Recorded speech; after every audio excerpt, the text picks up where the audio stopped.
Father in heaven, holy is your name. Your kingdom come, your will be done on earth as it is in heaven. Shalom saudara yang terkasih di dalam nama Tuhan. Berjumpa kembali di kanal YouTube Santosa Ngasih Ministry. Pada kesempatan kali ini kita akan mendengarkan kebenaran firman Tuhan. Namun sebelumnya kita bersatu hati, kita berdoa. Bapa yang terkasih, di dalam nama Tuhan Yesus Kristus, sebentar kami akan mendengarkan kebenaran firman-Mu. Biarlah kiranya tuntunan daripada Roh Kudus boleh didapati bagi kami, sehingga kami boleh memahami apa yang kami dengar dan boleh kami implementasikan bagi kehidupan kami hari lepas. Kami siap mendengarkan kebenaran firman Tuhan. Di dalam nama-Mu kami sudah berdoa dan mengucap syukur. Amin. Saudara-saudara yang dikasihi di dalam nama Tuhan, kebenaran firman pada hari ini terambil dari kitab Yosua pasal yang pertama, ayat yang pertama hingga ayatnya yang ke-18. Pada perikop ini saudara, kita akan membaca ayat yang ke-7 dan yang ke-8. Hanya kuatkan dan teguhkanlah hatimu dengan sungguh-sungguh, bertindaklah hati-hati sesuai dengan seluruh hukum yang telah diperintahkan kepadamu oleh hamba-Ku Musa. Janganlah menyimpang ke kanan atau ke kiri, supaya engkau beruntung kemanapun engkau pergi. Janganlah engkau lupa memperkatakan kitab Taurat ini, tetapi renungkanlah itu siang dan malam, supaya engkau bertindak hati-hati sesuai dengan segala yang tertulis di dalamnya. Sebab dengan demikian perjalananmu akan berhasil dan engkau akan. Saudara yang dikasihi Tuhan, perikop besar ini berbicara bagaimana Allah memanggil Yosua untuk melakukan satu tugas mulia, merebut tanah Kanaan, tempat di mana Allah sudah berjanji adalah tempat bagi umat-umat Israel, umat kepunyaan Tuhan, imamat yang terjadi. Saudara yang dikasihi Tuhan, pemanggilan Yosua bukan semata-mata tidak melalui proses. Pemanggilan Yosua sebagai alat yang dipakai Tuhan secara luar biasa, melewati banyak proses hidup, banyak pengalaman hidup di bawah kepemimpinan Musa yang dididik selama 40 tahun lamanya. Ketika Musa meninggalkan bangsa Israel, sebelum ia meninggal, ia menempatkan tangan atas Yosua, dan Yosua penuh dengan roh kebijaksanaan. Saudara, dalam perikop ini mengandung banyak janji Allah, baik terhadap bangsa Israel, bahkan terhadap Yosua sendiri. Selalu Yosua dalam panggilannya Allah, Tuhan berjanji apapun yang akan diinjak oleh Yosua itu akan menjadi, dan orang-orang akan takut dan gentar menghadapi Yosua. Saudara, ketika Allah berjanji untuk menempatkan bangsa Israel ke tanah Kanaan, bukan semata-mata janji itu lalu kemudian bangsa Israel berpangku tangan, tetapi di dalam janji Allah mengandung tindakan yang harus dilakukan oleh bangsa Israel, terlebih yang dilakukan oleh Yosua. Saudara, janji Allah memberkati Yosua dan bangsa Israel bukan hanya semata-mata untuk rencana Allah, tetapi ada suatu tugas yang mulia, tindakan yang nyata yang harus dilakukan bangsa. Kita melihat saudara dalam kehidupan kita hari lepas hari, ketika Tuhan memanggil kita, Tuhan berjanji akan menyertai kita sampai pada kesudahan zaman. Bukan berarti kita berpangku tangan, kita tinggal duduk diam, kita tidak melakukan sesuatu hal yang membuat panggilan kita itu memiliki nilai plus, memiliki arti, Saudara yang dikasih Tuhan, kita akan belajar melalui langkah iman Yosua. Ketika Allah memanggil dia mengetahui yang pertama. Hal-hal yang diketahui Yosua bahwa ketika Tuhan yang memanggil, Tuhan akan perlengkapi. Pada ayat yang pertama hingga yang kelima, Tuhan Allah memanggil Yosua. Tuhan berjanji, apapun yang diinjak oleh kaki Yosua akan menjadi kepunyaannya. Kadang-kadang Tuhan memiliki rencana yang besar bagi kehidupan kita. Sama halnya seperti kita, saudara. Kita yang datang bersekutu di dalam Tuhan, kita hidup di dalam Tuhan, kita sebagai anak-anak Tuhan, Tuhan sudah panggil kita. Kadang-kadang kita merasa pesimis, kadang-kadang kita merasa tidak mampu, kadang-kadang kita merasa apa yang ada di depan kita adalah sesuatu yang besar yang tidak dapat kita kerjakan.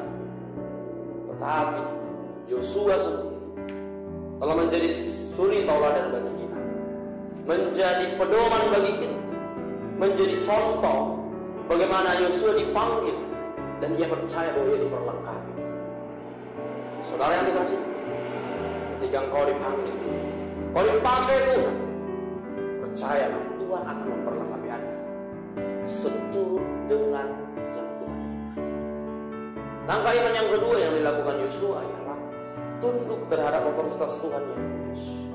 Ketika Tuhan tahu Tuhan yang memanggil dia tidak jalan menyimpang ke kanan dan kiri.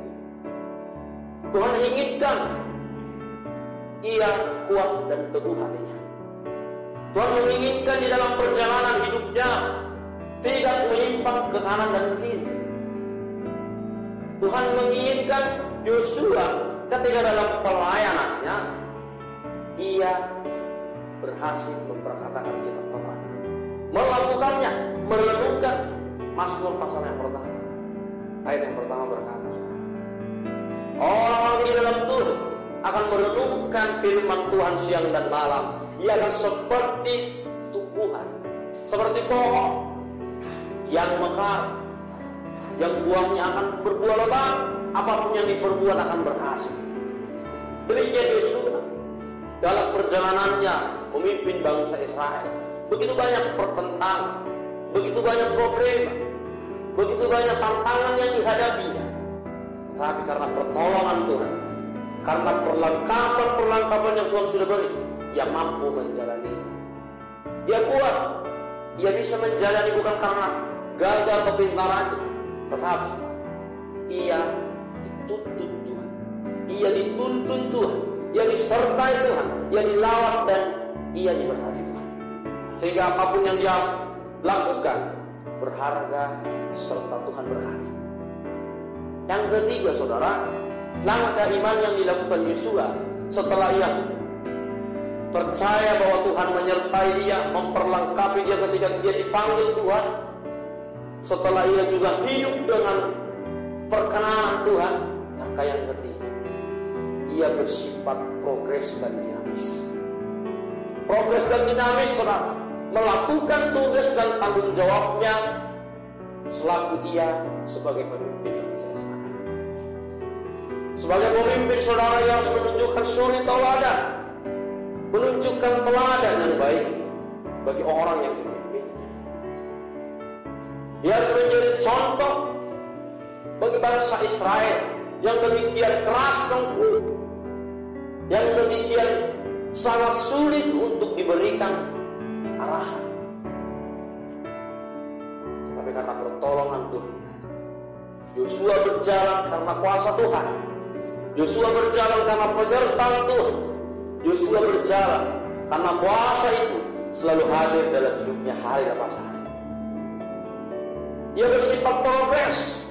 Kalau kita lihat di ayat yang ke-10 hingga ayat yang ke-18, yang mengatur bangsa Israel sedemikian rupa melakukan tugasnya masing-masing. Ia tidak tinggal diam ketika ia dipanggil Tuhan, tapi ia melakukan segala kemampuannya sesuai dengan perlengkapan yang Tuhan kasih untuk ia terapkan bagi bangsa Israel demi terciptanya atau tercapainya tujuan Tuhan. Sama seperti kita dalam hidup, saudara. Kita memiliki tujuan, baik jangka panjang, pendek. Kita memiliki tujuan ke depan. Kita seperti berdiri di tangga. Saya mau katakan kita hidup seperti berdiri di atas tangga. Ada mungkin saudara masih berada di tangga yang pertama. Ada mungkin saudara sudah ada di tangga yang kelima. Tetapi saudara, setiap anak tangga yang akan kita lalui, di dalamnya ada proses Tuhan. Di dalamnya ada ajaran Tuhan. Ada didikan yang daripada Tuhan. Mari, ketahuilah, kau aja sebagai anak-anak Tuhan, dipakai Tuhan sedemikian rupa, akan diperlengkapi Tuhan. Tugas dan tanggung jawab kita sebagai anak-anak Tuhan, hidup kudus, taat dan tunduk terhadap otoritas Tuhan. Seperti yang dikatakan Nas tadi, tidak menyimpang ke kanan dan ke kiri. Supaya setiap jalan kita akan berhasil. Apapun yang kita lakukan akan berhasil. Kita akan beruntung kemanapun kita pergi. Jadi saudara yang dikasihi Tuhan, jika saudara merasa lemah, merasa pesimis hari ini, buang jauh-jauh pikiran buruk saudara. Masukin kepada kita suatu pikiran-pikiran Kristus. Supaya dengan itu, dengan oleh kita boleh bertumbuh, kita boleh berkembang di dalam Tuhan, kita juga boleh diberkati Tuhan. Kebenaran firman ini kiranya memberkati kita semua. Shalom bagi kita semua, salam bagi kami. Kita berdoa. Terima kasih Tuhan Yesus yang baik, buat kebenaran firman-Mu mengingatkan kami bahwa pertolongan Tuhan hari lepas hari akan dinyatakan bagi kami. Ajar kami seperti Yosua dalam merespon panggilan. Pakai kami, perlengkapi kami sesuai dengan maunya Tuhan. Biarlah kuasa Tuhan boleh kami alami dan kami berjalan olehnya. Dan karena olehnya kami boleh diberkati dan dimenangkan. Kemanapun kami pergi dan berada, kami menjadi berkat. Kemanapun kami pergi dan berada, kami menjadi contoh dan suri teladan bagi setiap orang. Terima kasih Tuhan Yesus yang baik. Kami berdoa dan mengucap syukur.